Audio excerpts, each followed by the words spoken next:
Sir, ma'am, magandang araw po sa iyo. So, ito na po yung ating sewing machine, ma'am and sir. Okay? So, ito po yung full setup niya. Ito po yung transformer natin. Yung wire dito siya.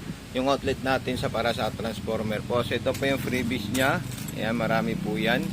Okay? So, hawakan mo boy para ano ni ma'am. So, pag maglalagay po tayo ng sinulid, ayun po siya. Ihilain natin at isasabit natin dito sa likod. Ayan po. Ayan. Then, dire-diretso lang po siya. So dito naman po ma'am and sir, kailangan maipit po dyan. So paano po siya maiipit dyan? Itataas po natin ito. Ayan. Pag naitaas natin, itaas natin yung needle at hilain natin papunta sa baba. Ayan po siya. Akyat naman po.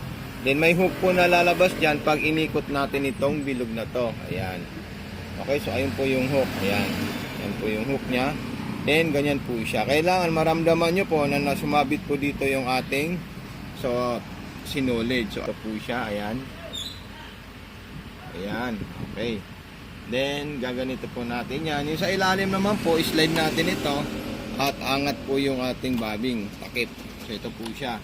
At kung magre-refill po kayo ng sinulid, ilalagay po dito, itulak nyo po dyan, pindutin nyo po ito, tapos iikot na po ito para mapunduan po siya ng sinulid. Ayan po siya, sir. Tanggalin ko muna yung sinulid, check out. Ayan. So, ayan po. Na-refill na po sa sir, ma'am. Okay, so ayan, tatanggalin natin yan. Then ito po yung ating bobbing. May freebies na po yun. Tapos may indicator po siya doon. I-close mo boy. Ayan. Ayan.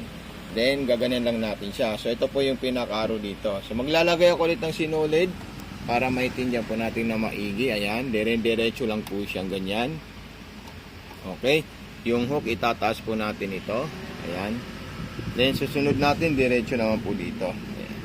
Kasi pag hindi po maayos yung pagkalagay po natin dyan ng sinulid siya itaas, siya po ay magkukos ng buhol-buhol or tuhog-tuhog. Kaya kailangan maipit po siya dito. Pag nakababa kasi yung pressure pot, so hindi po natin siya mahila kasi naipit po siya dun sa butas ng tension. So ganun lang po siya kadaling gamitin. Okay, so isusunod natin yan.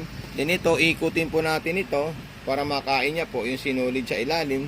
Ayan. Ayan, iniikot ko po yan. Kakain niya po yung sinulid na kulay pink. So, ayan po siya. Then, gaganito po natin yan. Okay. Then, papasok natin doon at iano natin yan. Okay. Then, maglalagay po tayo ng telang gusto natin. Lay tayo sa straight sewing na letter B. So, normal po siya na straight line. So, ayan po siya. Ding speed control. Pwede nyo po yan i-adjust. Okay. Then, atras abante. Ayan. Then kung gusto naman po another zigzag, itaas nyo lang po yung karayom. Then mamimili po kayo kung anong zigzag ang gusto nyo. So ayan.